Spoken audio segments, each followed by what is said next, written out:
ça vaut mieux que le mépris. Mais que prévoit concrètement votre budget, la sécurité sociale? Zéro création de postes, zéro création de postes, 1,6 milliard d'économies. Bon, rappelons-le, il faut toujours le rappeler, il faut toujours le rappeler. Cet automne, vous avez trouvé 5 milliards en tour d'urgence. Mais c'était pour les riches, pour supprimer leur impôt sur la fortune. Pour les pauvres, c'est toujours en millions. Pour les riches, c'est en milliards. Sortez le carnet de chèques. Pour les pauvres, c'est toujours en millions. Pour les riches, c'est en milliards. Sortez le carnet de chèques. Merci. La parole est à Madame Agnès Buzyn, ministre des Solidarités et de la Santé. Vous pointez une réalité ancienne dans nos établissements de santé. Une réalité que nous avons tous eu à côtoyer dans nos vies personnelles, dans nos vies familiales.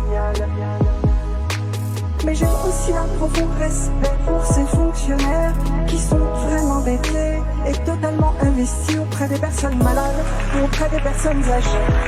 Alors, que leur apporter? Eh bien, je souhaiterais apporter une réponse de long terme. Je souhaite réfléchir à une transformation de notre système de santé pour qu'il soit pérenne, pour qu'il soit efficient. Et c'est le plan que je proposerai cette année. Alors Madame Buzyn, nous vous le demandons, délaissez un instant les belles paroles. Ne me répondez même pas un mot, pas une phrase. Je n'en serai pas outré. Faites simplement un geste. Sortez le carnet de chèques. Merci. Sortez le carnet de chèques. Merci. Pour les pauvres, c'est toujours en millions. Pour les riches, c'est en milliards.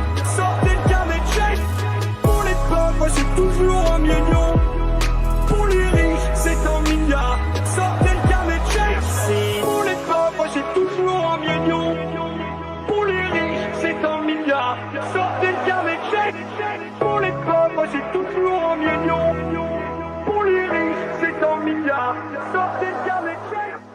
Partout à Paris, à Bordeaux, à Marseille, à Strasbourg, les hôpitaux craquent. Les hôpitaux craquent. Les médecins s'alarment. Qu'avez-vous à leur offrir? Les médecins s'alarment. Qu'avez-vous à leur offrir? De la compassion, ça oui, vous en avez. Et je l'admets, ça vaut mieux que le mépris. Ça vaut mieux que le mépris. Mais que prévoit concrètement votre budget, la sécurité sociale? Zéro création de postes. Zéro création de postes. 1,6 milliard d'économies. Bon, rappelons-le, il faut toujours le rappeler. Il faut toujours le rappeler. Cet automne, vous avez trouvé 5 milliards en tour d'urgence. Mais c'était pour les riches, pour supprimer leur impôt sur la fortune. Pour les pauvres, c'est toujours en millions. Pour les riches, c'est en milliards. Sortez le carnet de chèques. Pour les pauvres, c'est toujours en millions. Pour les riches, c'est en milliards. Sortez le carnet de chèques. Merci. La parole est à Madame Agnès Buzyn, ministre des Solidarités et de la Santé. Vous pointez une réalité. Donc c'est parti là? C'est parti? Bon. Bon, bonjour à tout le monde. D'abord, je voudrais remercier tous ceux qui permettent que ça se fasse. Donc, il y a Sylvain là qui vient d'appuyer sur le bouton pour que ça démarre le live. Et puis, il y a Paul derrière qui est en train de taper un communiqué dans l'envoyer à la presse sur un truc dont je vais vous parler. Donc, ça, eux, ils sont payés pour me supporter, mais il y a des tas de gens qui ne sont pas payés pour ça. Il y a Loïc, il y a Jézabel, il y a Milly, il y a Bob, il y a Geoffrey qui font ça depuis chez eux, je pense. Et donc, voilà, grand merci à tout le monde parce qu'il y a les petites mains qui bossent derrière que voilà, on a la chance de pouvoir exposer ces idées un petit peu dans la lumière. Donc merci à vous, Jézabel, Loïc, Milly, Bob et Geoffrey. Juste vous dire là, petite intro avant de recevoir vos questions. Moi je suis crevé, bon. Pourquoi ? Parce que je me suis levé super tôt. J'ai eu le désir ce matin, avant l'hémicycle, de traduire un article du Lancet. Tu vois, le Lancet, c'est la revue médicale britannique, mais qui est vraiment, en termes de médecine, ce qui se fait de plus pointu. Et là, il y a une tribune qui est parue dans le Lancet la semaine dernière, qui a été signée par Jean-François Delfrécy et donc le président du conseil scientifique là, autour du Covid et 50 membres du conseil scientifique. Et je trouvais que ça faisait tout à fait écho à l'intervention d'Emmanuel Macron hier, puisque le conseil scientifique disait que maintenant il fallait passer d'une approche verticale technocratique à une autre plus ouverte, plus inclusive. Bon, bah, c'est raté pour le coup, on est toujours dans le vertical et l'hyper technocratique. Et le conseil scientifique, enfin ces 6 membres-là, disaient regretter aussi que le gouvernement se sente obligé de manier de bâton. À la place, eux, ils proposaient, à la place des mesures coercitives, ils réclamaient la carotte, ceux qui parlent de bâton et de carotte, hein, c'est-à-dire des récompenses pour les familles, par exemple, qui s'auto-isolent. Surtout, ils disaient, il faudrait un débat entre ces différentes options qui n'a pas lieu, tous se décidant comme hier au sommet. Ça, c'est moi qui dis comme hier au sommet. Mais voilà, en gros, donc... et puis après, pendant la journée, on a jonglé entre l'intérieur de l'hémicycle où en ce moment c'est les impôts, donc on s'est bagarré sur la taxe GAFA, là ils font 20 milliards de cadeaux supplémentaires aux entreprises qui s'ajoutent aux 20 milliards de crédits impôts compétitivité emploi, qui s'ajoutent à la suppression de l'impôt de solidarité sur la fortune, qui s'ajoutent à la flat tax. Bon, des cadeaux, toujours des cadeaux. Donc on s'est bagarré là-dessus, ça c'était à l'intérieur de l'hémicycle. Et à l'extérieur, il y a Bruno Le Maire qui était passé ce matin de manière un peu rapide, quoi, mais il a dit, voilà, il y a une responsabilité des donneurs d'ordre, patati patata. Je l'ai alpagué, parce que moi je suis sur un dossier là, de sous-traitant de l'aéronautique, et l'accord, il doit être signé demain matin, où qu'est-ce qui se passe dans la Somme, chez 3A, il va y avoir 580 suppressions d'emplois, et les gens, ils partent en slip, quoi. Ils partent là avec, 6 mois, je crois, de congé de reclassement, sachant que le minimum normalement que prévoit l'État, c'est un contrat de sécurisation professionnelle de 12 mois, donc ils ont 2 fois moins, dans une filière qui a été prospère pendant 30 ans, où l'État vient de claquer 15 milliards d'euros, et dont le donneur d'ordre est Airbus qui a pour premier actionnaire l'État. Et donc, avec toutes ces conditions réunies, quand même, chez 3A, les gars, ils partent avec 2 fois rien, avec un espèce de chantage à l'emploi qui est exercé par l'employeur. Et donc, bon voilà, on s'est bougé en interpellant le cabinet de Bruno Le Maire, en ayant des échanges donc avec la préfecture, en ayant des échanges avec la région et en publiant des communiqués. Bon, donc voilà, on fait des allers-retours entre ce qui se passe à l'intérieur de l'hémicycle et à l'extérieur. Alors maintenant, pourquoi on fait ce live-là en FAQ ? Pour essayer d'inventer autre chose, quoi. L'objectif, c'est quand même de ne pas s'ennuyer dans la vie. C'est comment il disait, Bobby Lapointe, j'ai fantaisie de mettre dans ma vie un petit brin de fantaisie, youpi. Puis j'espère qu'on va en mettre un petit peu dans la vôtre aussi. Donc on va essayer d'avoir une parole libre, mais si ça se trouve, il y a quand même quelques journalistes qui traînent dans les coins, donc on va faire gaffe. Parce que des fois, tu sais, tu racontes un petit truc comme ça à la noix dans un coin de bulletin, et puis le lendemain, ça fait une dépêche. Alors bon, faire gaffe. Alors bon, là, il y a une question qui est parfaite pour moi. J'en ai déjà un stock et on a reçu plus de 100 questions d'avance, mais là, j'en ai une. Bonjour, monsieur Ruffin, le gouvernement a prévu quoi pour les auxiliaires de vie ? Nous n'avons toujours pas touché la prime Covid. Alors, normalement, donc, la prime Covid, elle doit être versée par les départements aux auxiliaires de vie. Je veux dire qu'on a peu de victoires. D'abord, il faut quand même commencer par signaler ça. On a peu de victoires et très souvent, je m'interroge sur mon utilité dans le concret parce qu'on ne change pas grand-chose à la vie des gens concrètement le plus souvent. Et là, je pense que c'est quand même un dossier, les auxiliaires de vie sociale, je m'excuse, mais sur lequel on peut des fois se flatter, quoi, tu vois. Je pense que si on n'avait pas mis sur la table les auxiliaires de vie sociale, les auxiliaires de vie sociale, les auxiliaires de vie sociale depuis le printemps, la question de la prime pour les auxiliaires de vie sociale n'aurait pas été posée de cette manière-là et il n'y aurait pas eu de prime. Alors, c'est pas l'idéal, hein. Je veux dire, déjà, même les primes Covid, moi, je trouve un peu que ça fait... récompense par le manager qui met la photo de l'employé du mois et il aura le droit à sa prime. Là, c'est super manager Macron. Donc, c'est pas comme ça que je verrai les choses. Pour l'amélioration du statut et des revenus des auxiliaires de vie sociale, des assistantes maternelles et d'un peu tout le monde dans la durée. Mais au moins, il y a ça. Donc, normalement, cette prime, de ce que j'ai compris, elle doit arriver sur le compte des auxiliaires en novembre. C'est ce que j'ai... Ouais, dans mon coin, en tout cas, c'est ce qui a été dit. Bon, ça met du temps, hein, quand même, hein, tu vois, pour des trucs qui vont pas être de 1 000 €, parce qu'en fait, c'est en proportion du nombre d'heures qui ont été travaillées. Donc, pour certains, ça va faire 300, 400, 500 €, ça dépendra. Mais surtout, je voudrais signaler là une inégalité entre 2 statuts. On y reviendra, je pense, peut-être sur cette question-là. Mais une inégalité entre 2 statuts, puisque les auxiliaires de vie qui sont en prestataire, donc c'est-à-dire qui sont payés par une association, par le biais d'une association, elles vont toucher cette prime, tandis que celles qui sont mandataires, donc qui sont employées directement par la personne âgée ou par la personne en situation de handicap, elle ne touchera pas la prime Covid. Donc voilà, là on a une inégalité, donc le minimum, il faut arrêter de compter, de chercher à faire des petites économies sur des confettis. Le gouvernement il devrait se dire, allez, on met tout le monde dans le même sac, que ça soit pour le prestataire ou pour le mandataire, il y a la prime et on n'en parle plus. Alors ensuite, Sébastien Legras, j'aime votre pugnacité pour l'ensemble de vos combats, mais je n'ai qu'une seule question. N'avez-vous pas l'impression que vos combats sont sans cesse pris en dérision par beaucoup? Alors là, ça a sauté. Ce qui m'agace également, je dois le dire. Leur suffisance est exaspérante. Je m'en fous en fait, je crois. Je crois que c'est pas eux qui comptent pour moi, ils sont pas dans mon univers mental. En tout cas, là je sais que les députés, j'ai aucun espoir de les convaincre. Les députés marcheurs, c'est pas le souci. Les ministres, ils vont pas revenir sur ce qu'ils ont déjà décidé. Ils sont forgés comme ça dans la durée. Donc moi, si jamais c'est au milieu d'eux que je dois chercher de la considération, je suis cuit. Donc il faut que je fasse abstraction de ça. Et puis c'est à vous que je parle. Voilà.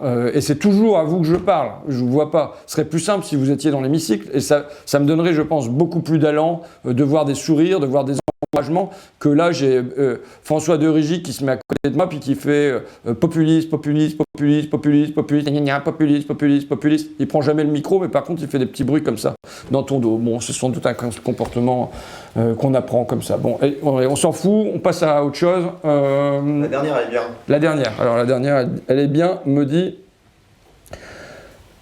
Sylvain, Alain Huard, François Ruffin, parle-nous de la réaction dans l'hémicycle suite à ton live dans l'arrière-cour du pouvoir. Ça, c'est parce que là, on est juste à côté de l'hémicycle,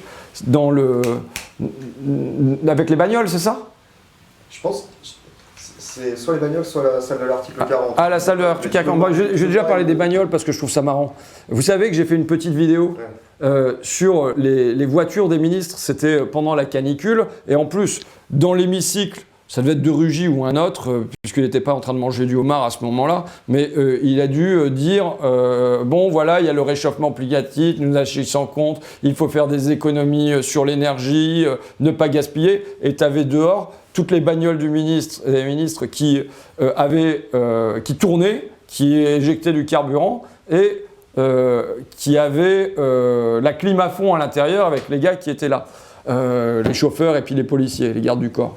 Et donc, j'ai fait une petite vidéo, j'ai été interroger les ministres en leur demandant, vu que vos ministères, ils sont pas très loin, vous pourriez venir en vélo, vous pourriez venir à pied et tout ça. Bon, ça fait une vidéo qui a quand même très très très bien marché, quoi. Et elle a marché aussi. Là, j'ai transformé le réel.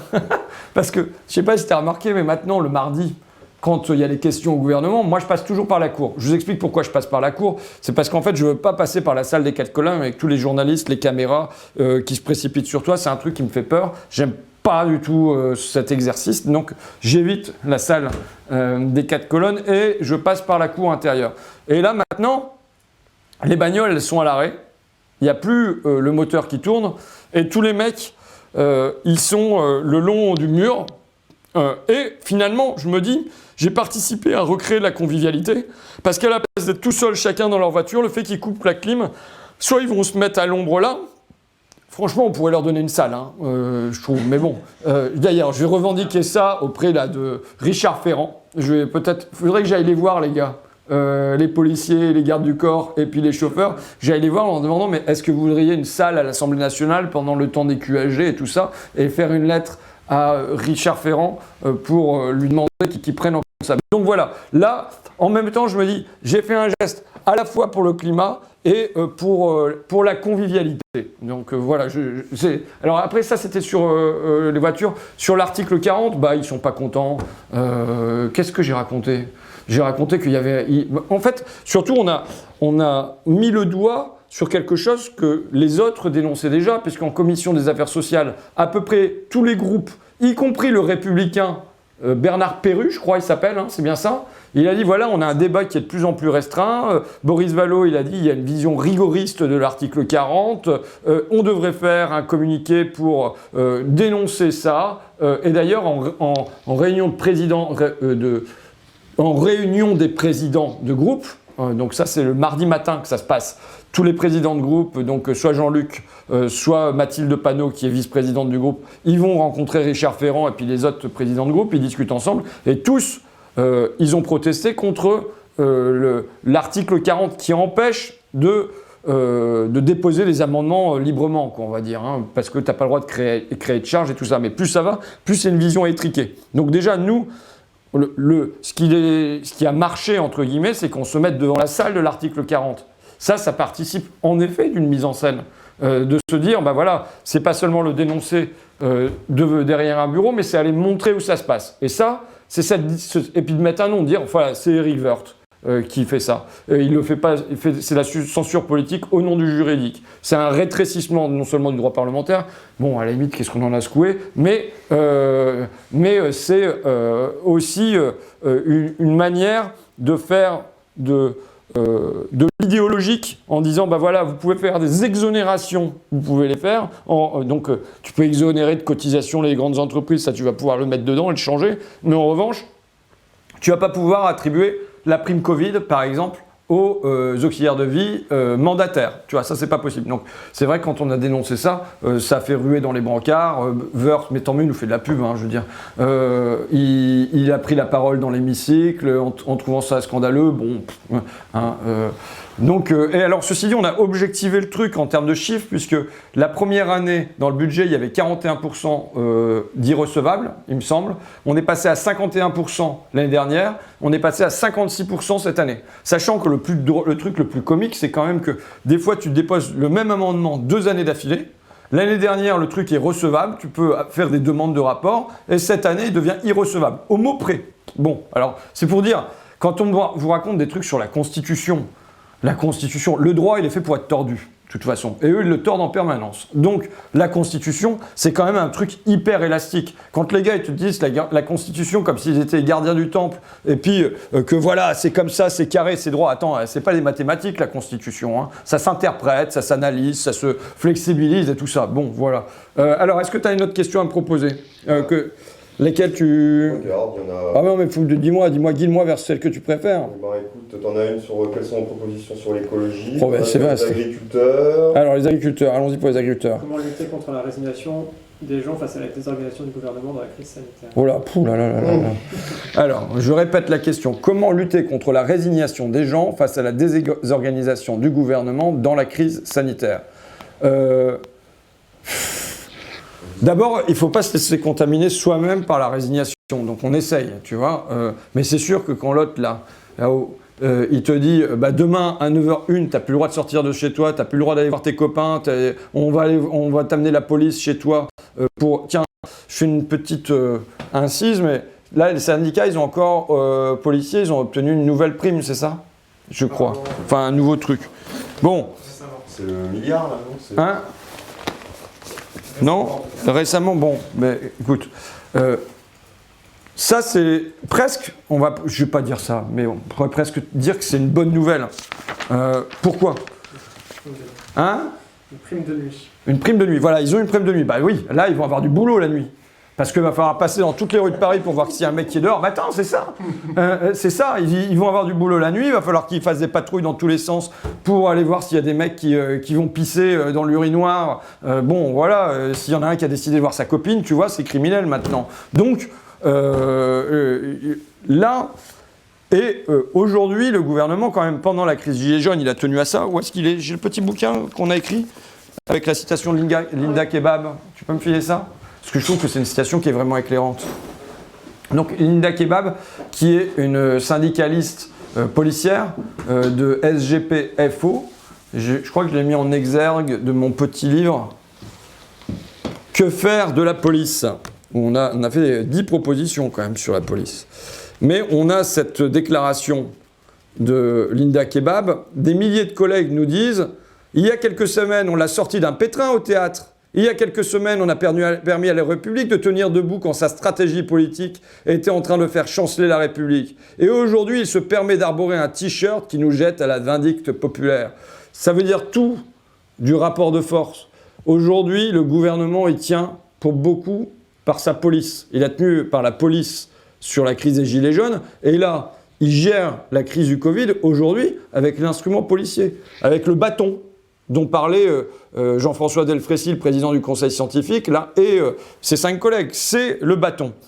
Alors, je ne veux pas exagérer parce que notre acceptation de cet ordre-là est quelque chose d'assez triste, mais en même temps, je voudrais voir la bonne nouvelle là-dedans. Tu sais, c'est la citation de Gramsci que j'aime beaucoup, hein, qui dit « On vit un temps de détachement de l'idéologie dominante, et donc qu'est-ce qui se passe dans ce moment-là quand la classe dirigeante devient dominante et parvient plus à diriger, mais seulement à dominer, qu'est-ce qui se passe? Eh bien, on use de la force de coercition. Donc c'est ce qui se passe là. On est dans ce temps-là, il faut comprendre ça. Et donc il faut en faire quelque chose d'optimiste. C'est quoi?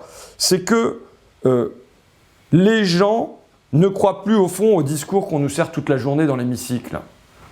Croissance, compétitivité, concurrence, mondialisation, tout ça, ça fait pchit. Et ça veut dire que, et ça j'en suis convaincu moi depuis Nuit debout, je suis convaincu qu'on a sous nos pieds un vaste désir d'autre chose. C'est comme un geyser. Malheureusement, il y a une couche superficielle qui empêche l'émergence de ça. Mais si tu regardes, Paul maintenant me fournit des sondages. En gros, quand je vais aux questions au gouvernement, on s'ennuie un peu. En même temps, dans l'hémicycle, c'est un peu dur de se concentrer. Et donc, c'est vrai que les sondages, c'est un truc qui est facile à lire. Mais je suis marqué, moi, par des sondages qui te disent est-ce que vous voulez de la relocalisation ou de la mondialisation? Là, explosion pour la relocalisation, explosion pour du protectionnisme, explosion pour des mesures de taxes aux frontières, ainsi de suite. Quand on demande aux gens, est-ce que vous voulez ralentir ou accélérer? Alors qu'on nous parle que d'accélérer, accélérer, accélérer, avec accélérer vers le néant, hein, au fond.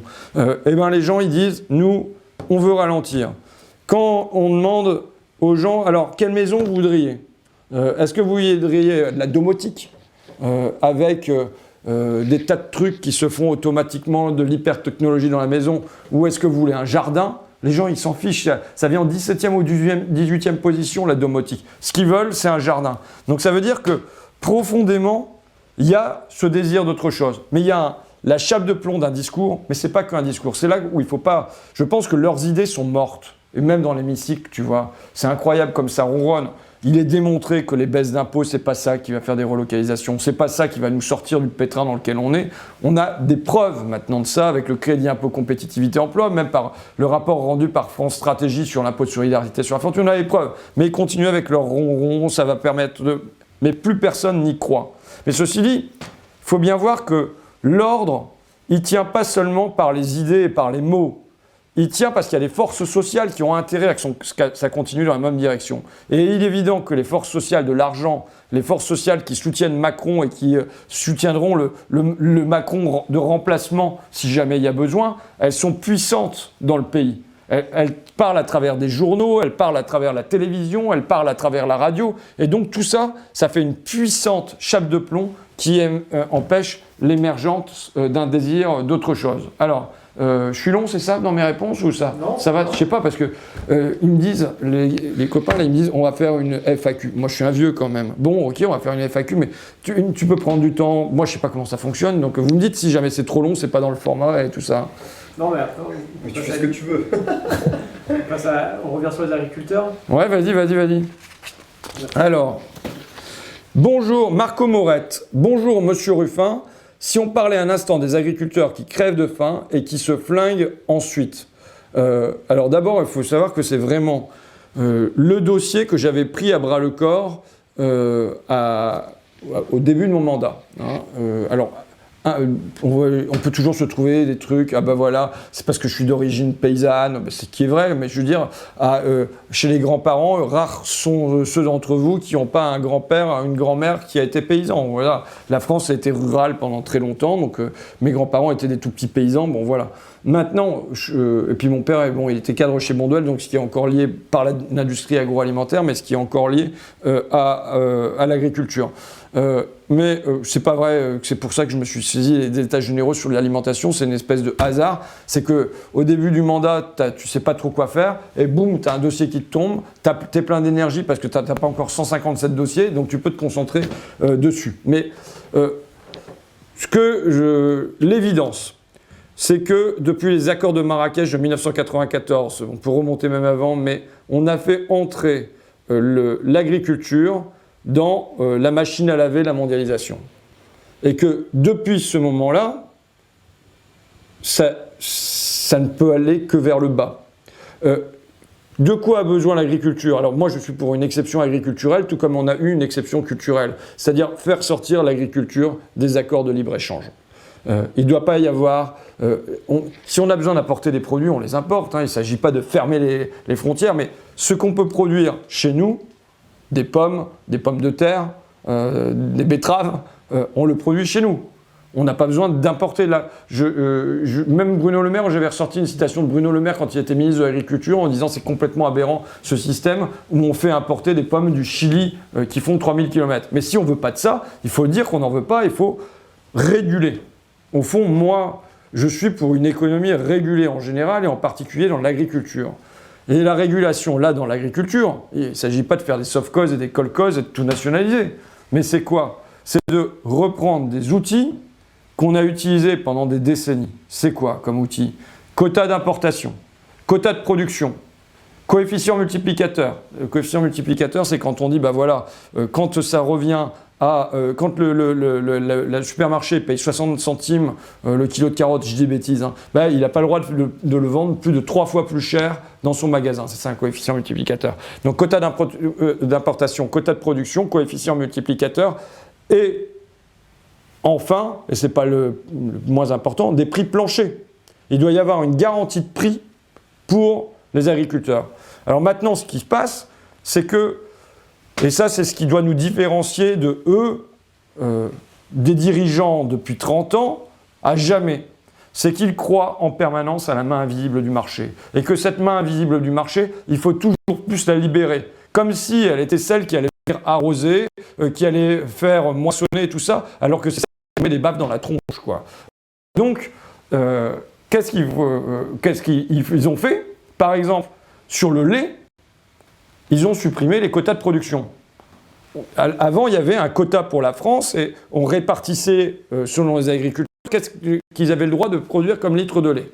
Bruxelles a dit, c'est fini les quotas de production. J'avais un agriculteur, Régis Somna, qui était monté à Bruxelles et qui m'avait dit, j'ai rencontré là-bas les petits soldats de Milton Friedman. C'était au moment où ils étaient en train de penser, donc Milton Friedman, le grand économiste libéral de l'école de Chicago. C'était au moment où ils étaient en train de penser la suppression des quotas de production. Qu'est-ce qui s'est passé? Explosion des quotas de la production, chute du prix du lait, déplacement d'une partie de la production vers des endroits où la main-d'œuvre coûte moins cher, où on peut mettre des milliers de vaches ensemble. Bref, plus de régulation de ce marché-là. Ça fait crever des tas d'éleveurs. Quand on voit les reportages sur Lactalis et tout ça dans Cache Investigation, il y a la faute de Lactalis, mais ce qui passe au cœur, c'est cette dérégulation du marché qui fait que tout pèse. C'est comme dans la caricature de la Révolution française. Vous la voyez, cette caricature-là, où il y a le paysan, et au-dessus, sur son dos, il y a le prêtre, et au-dessus du prêtre, il y a le noble. Vous voyez? Eh bien, là, c'est la même chose. Tu as le paysan, au-dessus, il y a l'industrie agroalimentaire, et au-dessus, tu as la grande distribution. Et voilà. Et en dessous, eh ben, il est écrasé. Mais ça, si tu veux pas ça, il faut de la régulation. Et donc voilà, nous, ce qu'on demande pour l'agriculture, c'est tout simple, c'est une exception agriculturelle. Et alors, le pire, c'est qu'ils recommencent tout le temps les mêmes erreurs.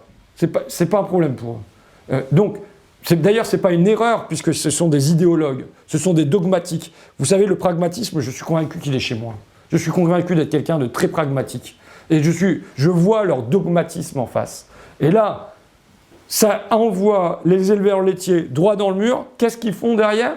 Ils suppriment les quotas de production sur les betteraves, qui est aussi lié à la réintroduction des néonicotinoïdes. Bon, donc je ne vais pas aller plus loin. Vas-y, Paul. Marco sur Twitch, est-ce que au fond tu as l'impression de servir à quelque chose à l'Assemblée? Ça fait le lien avec ce que tu viens de dire. Ouais, moi, je suis convaincu de servir à quelque chose ici. Je veux dire, la comparaison n'est pas de savoir est-ce que tu aurais plus de pouvoir si tu étais dans un ministère et ainsi de suite. La comparaison, c'est si jamais je ne suis pas là, qu'est-ce que je fais? Je continue à faire mon journal. Hein, et j'ai 20 000 lecteurs, très bien, tu vois, et je fais quelque chose que j'aime bien et je m'adresse à des gens que j'aime bien du mieux possible. Maintenant, il est évident que le fait d'avoir acquis ce mandat, parce qu'il y a des gens qui, dans mon coin, m'ont fait confiance, et puis qu'il y a des centaines de personnes qui se sont bagarrées pour ça, hein, contre la fatalité le péno macroniste, hein, et ben, ça a permis qu'il y ait une voix qui fasse un peu entendre les auxiliaires de vie sociale, les assistantes maternelles. Alors, avec des changements dans la réalité qui, il faut le concéder à Marco, sont minimes. C'est vrai. Mais en revanche, je pense qu'il y a plein de gens, enfin j'espère en fait, qui se sentent représentés. Qui se disent, bah voilà, c'est ce qu'on me dit dans le métro, on me dit, ça nous fait respirer. Voilà, ça apporte de l'air. Et j'espère que de donner à entendre que autre chose est possible pour l'instant par les mots, ça le facilitera pour accoucher dans la réalité d'un autre possible demain. Alors, qu'est-ce que je raconte maintenant? Ouais, vas-y, tu peux checker dans le... Que pensez-vous d'un revenu maximum autorisé ou d'un écart entre tous salaires maîtrisés? Alors, moi, j'ai pas de doute sur le fait qu'il faille pour tout un plancher et un plafond. Et aujourd'hui, de toute façon, la question dans un pays comme le nôtre, elle n'est plus celle de la croissance, c'est-à-dire elle n'est plus la question de l'augmentation de la taille du gâteau, elle est celle de sa répartition. Alors, moi je m'appuie vachement sur les travaux d'un épidémiologiste anglais qui s'appelle Richard Wilkinson, qui d'abord, en repartant des études de l'ONU, montre que, en gros, dans des pays développés comme les nôtres, l'augmentation du PIB ne change plus rien aux indices de bien-être. On ne gagne plus en espérance de vie, il n'y a plus de baisse de la mortalité infantile, il n'y a plus de baisse de l'obésité. Enfin, le fait d'avoir plus de sous, ça alors dans les premiers temps du développement, oui, hein, c'est du mieux parce qu'au début, quand on passe de 0 € à 10 000 €, ben, c'est le logement qui s'améliore, c'est l'alimentation qui s'améliore, c'est la santé qui s'améliore. Bref, ce sont les besoins essentiels qui s'améliorent. Mais ensuite, ça plafonne, ça n'amène plus rien. Et donc, montre Richard Wilkinson, ce qui ensuite fait progresser une société une fois qu'elle a atteint un certain seuil, et grosso modo, nous, ce seuil-là, on l'a atteint dans les années 70, ce qui fait progresser, c'est l'égalité, le niveau d'égalité entre les gens. Pourquoi? Parce que l'égalité, il instaure de la confiance. Il fait que quand on voit quelqu'un dans la rue, on ne le considère pas comme un étranger social, mais comme appartenant à la même communauté, appartenant au même groupe. Et en fait, quand il y a de très fortes inégalités, ça crée une anxiété permanente, un stress, ce que Wilkinson appelle un stress chronique, qui produit du diabète, qui produit des tas de maladies, qui dégrade les indices de bien-être, parce qu'on craint en permanence d'être jugé, d'être agressé, parce qu'on ne se sent plus en confiance dans une communauté. Donc, le titre de son bouquin, c'est « Pourquoi l'égalité est meilleure pour tous ?» et sa thèse, c'est qu'elle est même meilleure pour les riches, pas les ultra-riches, parce qu'eux, ils se reforment un ghetto entre eux, où ils sont confortablement installés dans leur communauté. Mais sinon, voilà. Donc oui, évidemment que je suis pour un plafond, sans difficulté. Qu'est-ce que tu veux me proposer d'autre? Il y en a plein, hein. Tu peux remonter. Alors, la dernière que tu me... Alors, ça c'est un truc sono-ambiance. Autant de députés pour voter à 40 des lois. Bon, ça j'ai déjà dit que j'étais pas trop d'accord avec cette réflexion-là, parce que c'est pas parce que tu es dans l'hémicycle. D'abord, il faudrait en fait construire un hémicycle plus petit, je crois, pour qu'on comprenne, pour que ça fasse pas cet effet-là en permanence. Qu'est-ce qui se passe? Il se passe bien souvent, les députés qui viennent en hémicycle sont ceux qui ont suivi le travail en commission auparavant, donc sont au courant du dossier, ont des amendements précis à porter, ont connaissance un peu de la technicité des choses et donc sont à même d'intervenir de façon pertinente, quoi, en gros, quoi. Donc, il faudrait peut-être faire un hémicycle plus petit pour les moments qui ne sont pas des moments de collégialité. En tout cas, moi, je ne trouve pas que c'est sur ce critère-là qu'on doit juger du travail des députés. Quelqu'un qui n'est pas là, mais qui soit est en commission, soit fait des auditions, soit est en train de se bagarrer sur un dossier dans son coin. Je veux dire, comme député, c'est pas forcément en étant le cul dans l'hémicycle à voter des lois en cadence que tu es le plus utile non plus. Et d'ailleurs, au fond, moi, je suis souvent assez inutile à ça. Ça ne veut pas dire que je le fais pas, mais je suis quand même assez inutile à ça. Tandis qu'il y a des endroits où quand tu viens en soutien avec l'écharpe tricolore que les gens ont conquis pour moi et que du coup je viens remettre au service des gens, eh ben, c'est aussi une manière d'être utile comme député, je trouve. Alors... Clément Vasselet, tiens, je me souviens de toi, Clément. Alors, Clément, il était à Grenoble, je sais qu'il est parti en Bretagne. Je sais que quand il était à Grenoble, il bossait pour Adrexo. Je ne sais pas si tu vois. Alors, Adrexo, c'est le truc, c'est la boîte qui met dans votre boîte aux lettres des journaux publicitaires et c'est vraiment les gens qui sont les plus exploités de ce pays.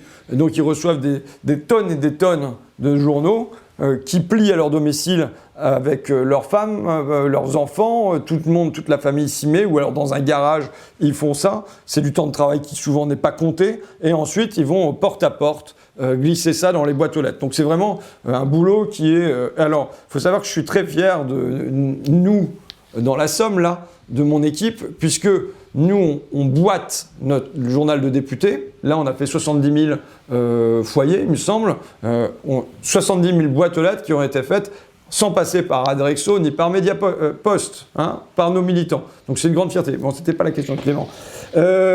Toujours aussi ému d'avoir été invité au barbecue chez les Clures. Alors ça, c'est le barbecue chez les Clures, c'est une scène au milieu du film Merci Patron, où quand on a reçu le chèque, on fait chez eux une petite fête. Petite question, peux-tu nous parler de la sécurité sociale alimentaire? Alors j'ai regardé à un moment, j'ai un peu oublié, mais en gros, donc c'est une idée entre autres de Bernard Friot. Hein. C'est de dire que de la même manière qu'on a une sécurité sociale et que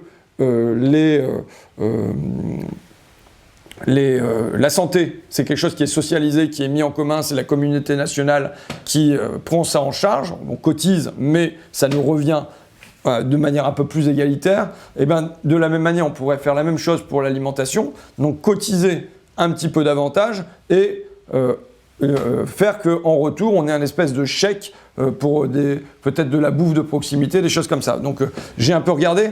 Le truc, c'est honnêtement, j'avais commencé à chiffrer, on avait commencé à chiffrer combien ça coûterait, et c'est un basculement, c'est évident. Mais quand tu commences à chiffrer ce truc-là, tu te dis que tu ne peux pas présenter ça dans l'hémicycle, les mecs vont te prendre pour un folding complet, et le risque, c'est que le pays aussi te prenne pour un folding complet. Donc, avant d'avancer sur cette idée-là, que je trouve une idée extrêmement intéressante, il faut qu'on réfléchisse à la manière stratégiquement de l'amener pour la rendre socialement, politiquement acceptable par les gens, parce qu'on ne met pas en œuvre des idées comme celle-là contre les gens. Je voudrais juste signaler un truc sur la sécurité sociale. Pourquoi elle a été acceptée, la sécurité sociale, socialement acceptée, politiquement acceptée à la Libération?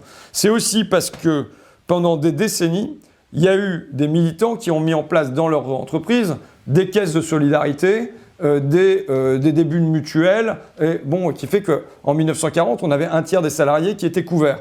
Et ça donnait un terreau pour ensuite prendre une mesure nationale qui venait généraliser.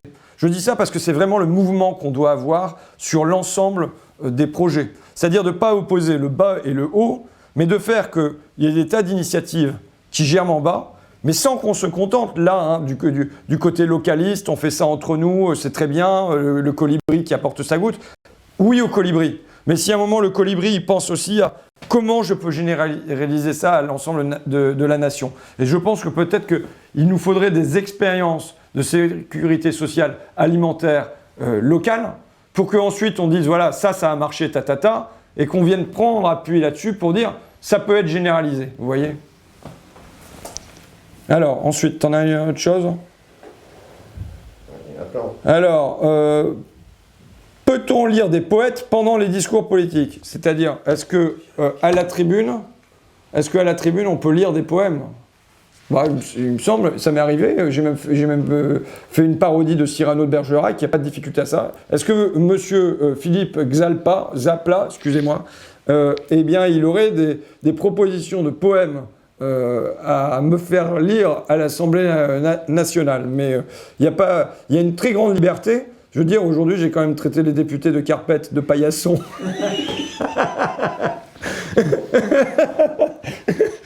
Donc, les ministres, pardon.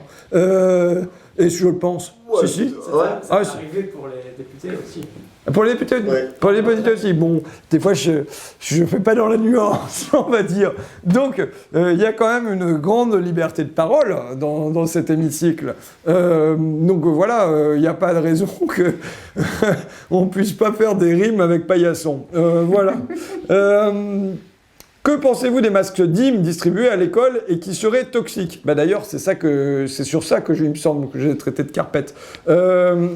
Puisque, alors les masques DIM, donc j'ai lu le papier de reporter, puisqu'il faut rendre hommage comme ça aux journalistes qui fournissent du travail. Il faut dire une chose, c'est que nous, on essaye d'être une chambre d'écho. J'essaye de lire, je continue à lire 1 ou 2 bouquins par semaine, enfin au moins, de lire des articles de presse. Il y a des infos qui passent dans tous les sens, ça en est même troublant. Hein. Je veux dire, comment tu fais, ça se bouscule un peu là-haut, mais je pense que malheureusement l'époque est comme ça. Enfin, c'est les outils technologiques qui font ça, qu'il faut qu'on... Là, il y a eu un super rapport là, qui a été envoyé par Greenpeace, mais j'ai juste survolé les données. Bon, mais heureusement qu'il y a tous ces gens, Oxfam, le Basta, enfin, qui travaillent en amont pour produire de l'argumentaire qu'on va pouvoir... Voilà, je ne dis pas que c'est comme l'usine, mais il y a une répartition du travail politique quelque part. Il faut voir qu'on est un élément de la chaîne et que dans la chaîne, bah, il y en a d'autres qui fournissent un autre type de travail, quoi. Voilà.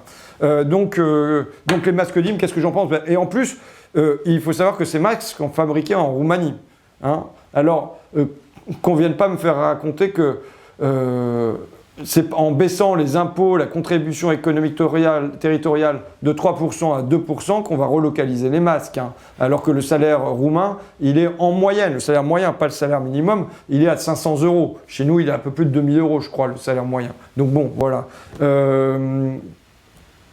Les ambulanciers en grève, aujourd'hui, vous en parlez. Alors, j'ignorais en toute honnêteté, qu'ils étaient en grève, même si pendant le confinement, on avait fait notamment des lives avec des ambulanciers, que moi j'en ai reçu à ma permanence parce qu'il y a une effective dégradation des conditions de travail. Alors, qu'est-ce que je prends maintenant? Je remonte ou quoi?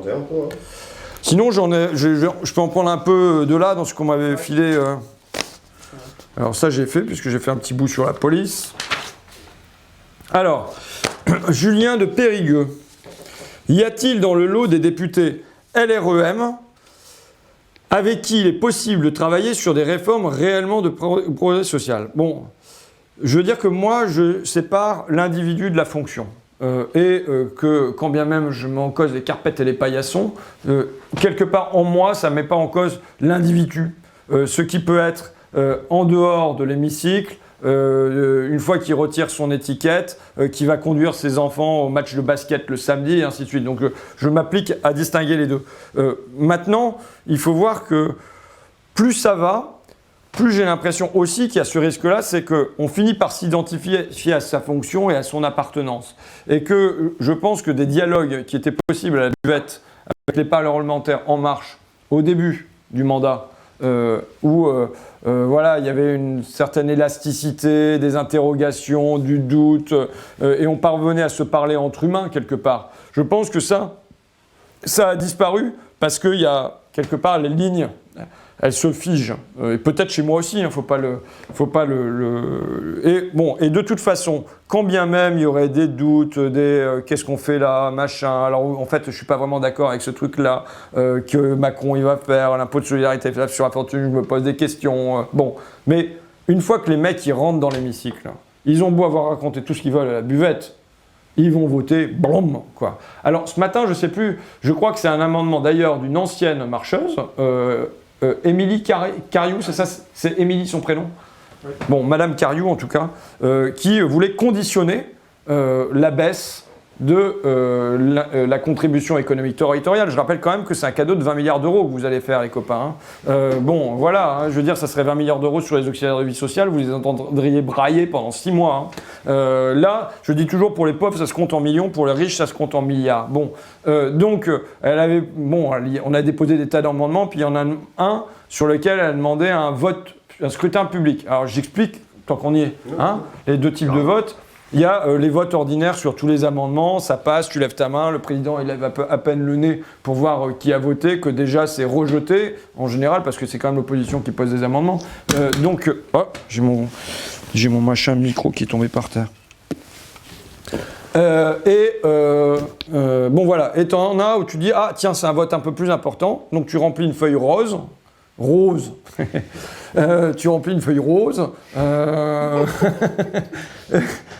sur laquelle tu dis voilà, sur le vote 28 443, je voudrais un scrutin public, tu signes, tu fais passer la feuille au président et il annonce scrutin public et 5 minutes après tu as un vote où là tu dois appuyer sur le bouton et donc tu as un décompte exact. Ça, c'est pour pouvoir identifier qui a voté pour, qui a voté contre sur des scrutins qu'on estime clés, quoi. Donc voilà. Genre les AVSH. Oui, voilà, il y a pas mal de trucs où on sent que les mecs qui vont avoir du mal à le porter dans leur circonscription, tu dis, bah voilà, moi je vais te le faire appuyer sur le bouton, puis ton nom il sera inscrit à côté, quoi. Donc voilà, il y a ça aussi. Hein. Donc là, il y a demande de scrutin public, et là tu vois tous les marcheurs, enfin un paquet de marcheurs qui reviennent. C'était pendant une de mes interventions, je dis, ouais, bon bah tiens, bienvenue aux marcheurs là qui rentrent soudain dans l'hémicycle parce que comme il y a un scrutin public, oui, il serait temps que vous veniez sur les bancs. Bah voilà, ils ont la majorité, ils traînent dans les couloirs, boum, à ce moment-là ils rentrent. Une fois qu'ils ont appuyé sur le bouton, ils ressortent, quoi. Bon voilà, c'est la vie. Donc voilà, mais quoi qu'il en soit. Même si ce sont des humains, qu'il peut y avoir des gentils au milieu, que tout ça, tu vois, ils appartiennent à la majorité, on est dans la 5e République. On est dans la 5e République qui fait que de toute façon, cette assemblée, c'est quand même que la chambre d'enregistrement des désirs du président. C'est le président qui pond les projets de loi, ça transite par les ministères, ça nous arrive ici, et c'est ce qu'un grand constitutionnaliste appelle le temps de l'habillage démocratique, c'est-à-dire on fait un peu de débat autour pour faire comme s'il y avait de la démocratie autour des projets du président de la République. Mais au fond, les projets, ils sont à la fin acceptés quasiment en l'état, à peu près comme nous est imposé le fait de ne pas sortir de chez nous à 9h01 à partir de samedi, quoi. Alors,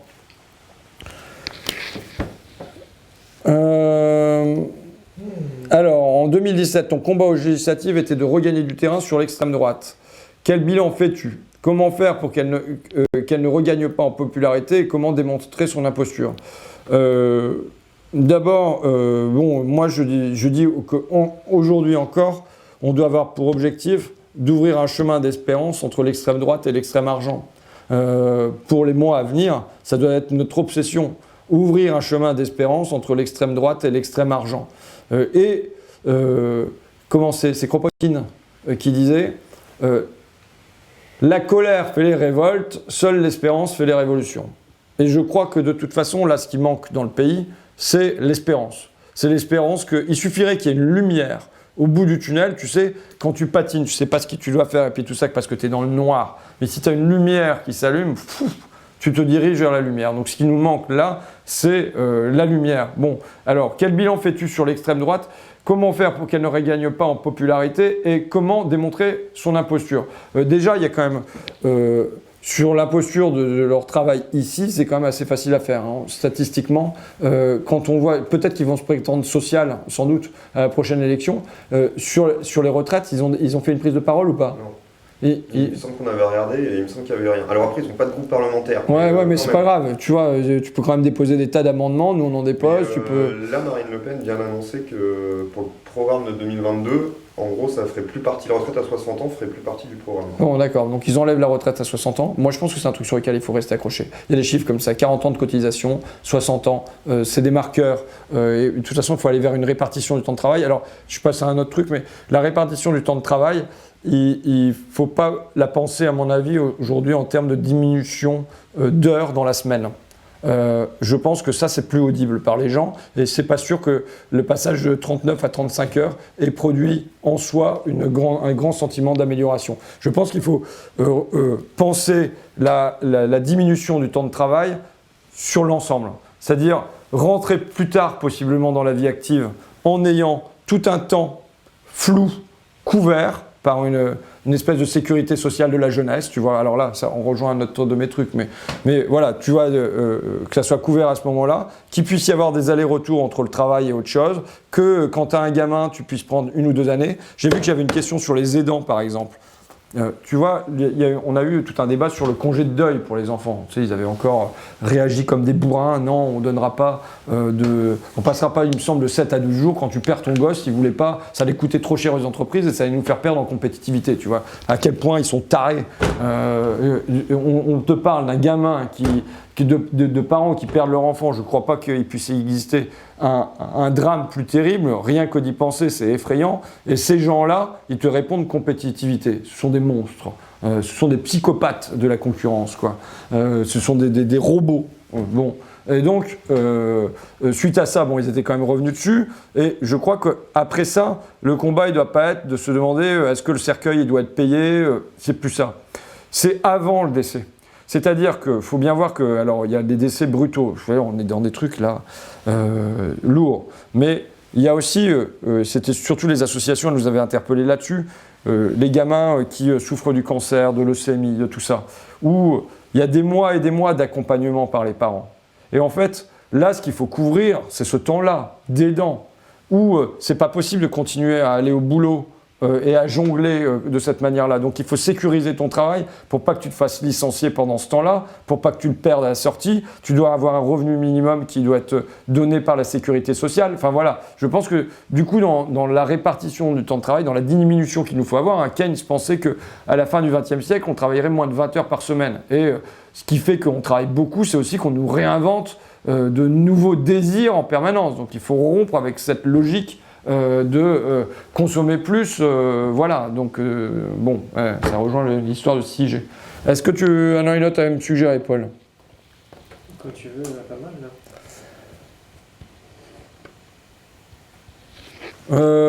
Alors, Nicolas Guérin, pourquoi on ne dénonce pas le communautarisme excessif de certains arrondissements parisiens qui perdurent depuis des dizaines d'années? Je pense évidemment au 16e arrondissement. Oui, j'avais lu notamment le bouquin des Pinsons Charlot. Ils avaient fait une BD, il me semble, sur l'installation d'un centre pour sans domicile fixe dans le 16e arrondissement et la mobilisation, les manifestations de masse des riches du quartier pour dire non, on ne veut pas de ça chez nous.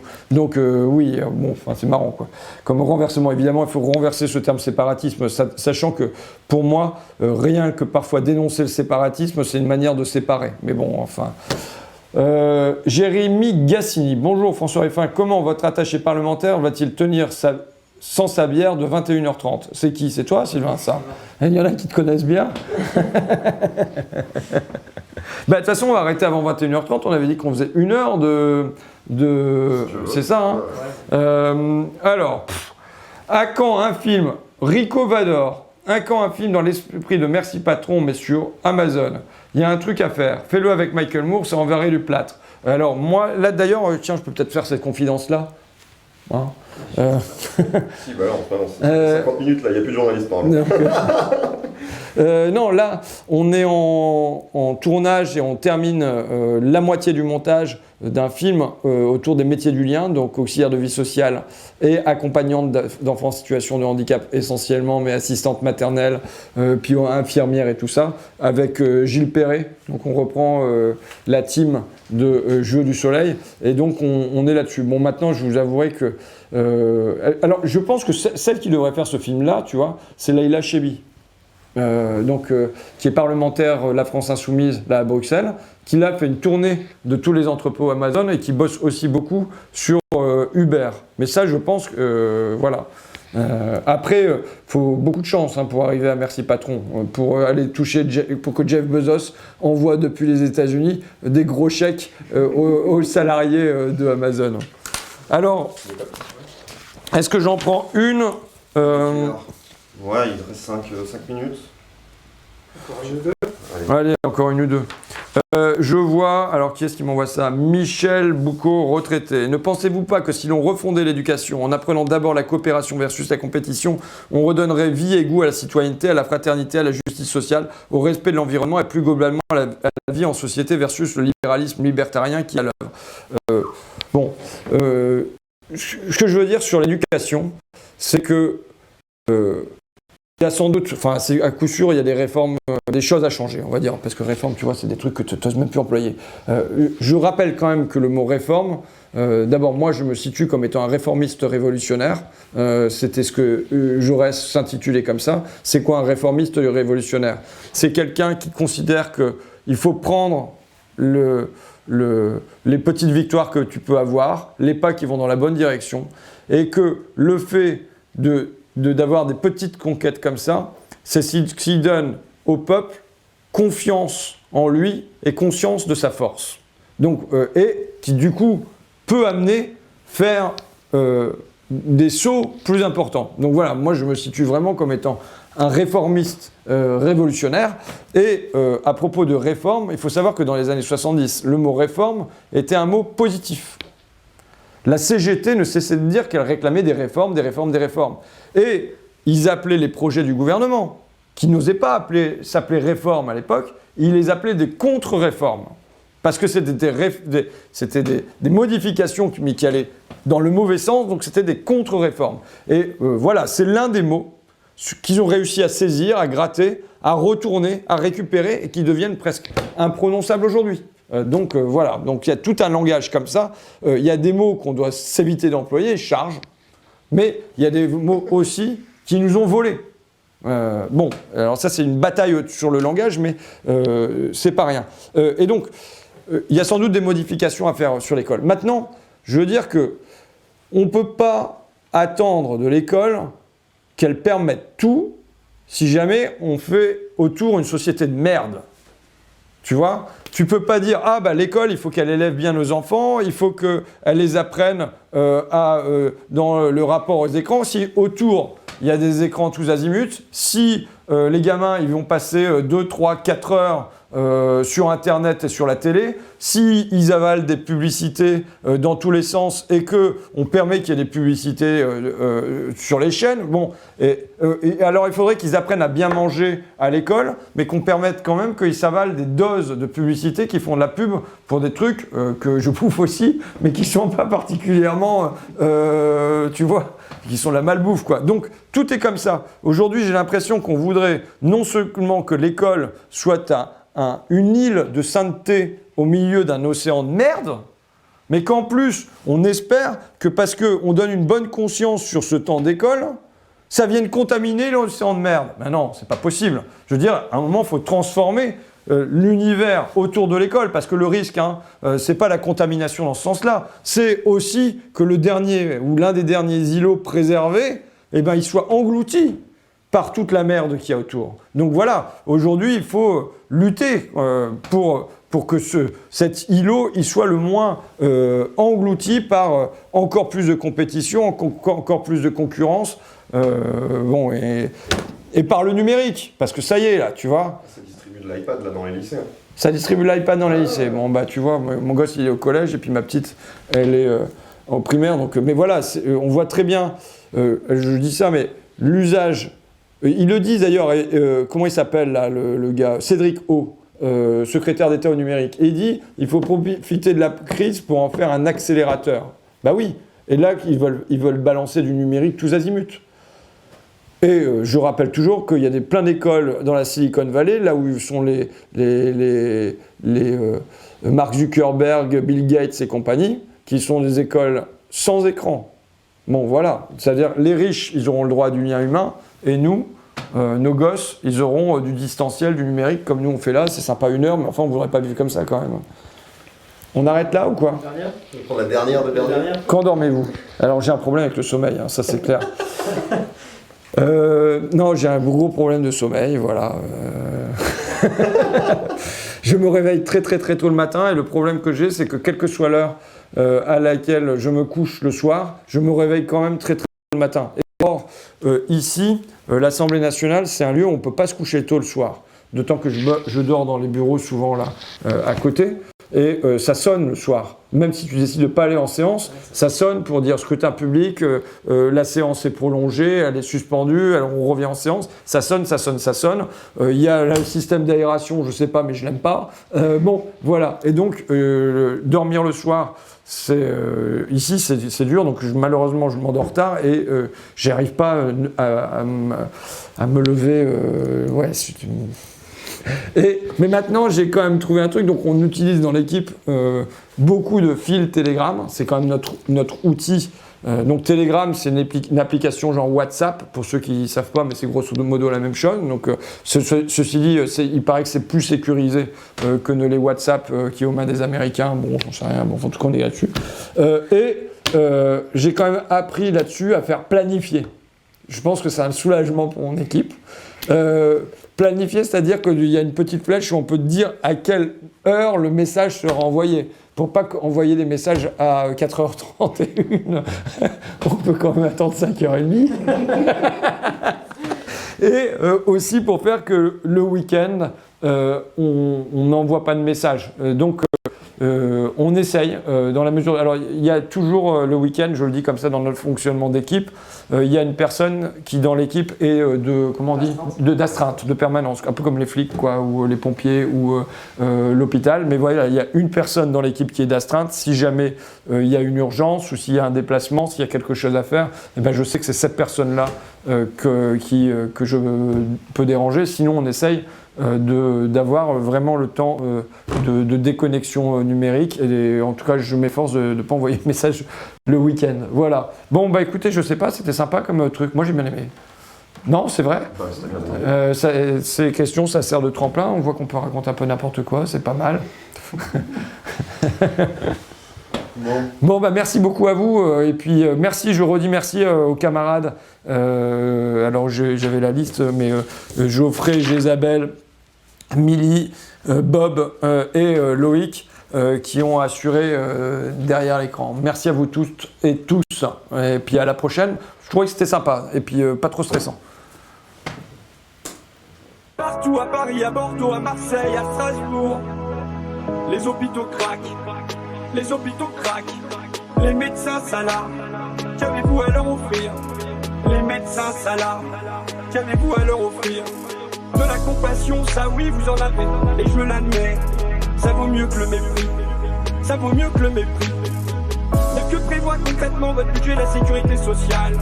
Zéro création de postes, zéro création de postes, 1,6 milliard d'économies. Quand, rappelons-le, il faut toujours le rappeler, il faut toujours le rappeler. Cet automne, vous avez trouvé 5 milliards en tour d'urgence, mais c'était pour les riches, pour supprimer leur impôt sur la fortune. Pour les pauvres, c'est toujours en millions. Pour les riches, c'est en milliards. Sortez le carnet de chèques. Pour les pauvres, c'est toujours en millions. Pour les riches, c'est en milliards. Sortez le carnet de chèques. Merci. La parole est à Madame Agnès Buzyn, ministre des Solidarités et de la Santé. Vous pointez une réalité ancienne dans nos établissements de santé. Une réalité que nous avons tous eu à côtoyer dans nos vies personnelles, dans nos vies familiales. Mais j'ai aussi un profond respect pour ces fonctionnaires qui sont vraiment dédiés et totalement investis auprès des personnes malades ou auprès des personnes âgées. Alors, que leur apporter? Eh bien, je souhaiterais apporter une réponse de long terme. Je souhaite réfléchir à une transformation de notre système de santé pour qu'il soit pérenne, pour qu'il soit efficient. Et c'est le plan que je proposerai cette année. Alors Madame Buzyn, nous vous le demandons, délaissez un instant les belles paroles. Ne me répondez même pas un mot, pas une phrase. Je n'en serai pas outré.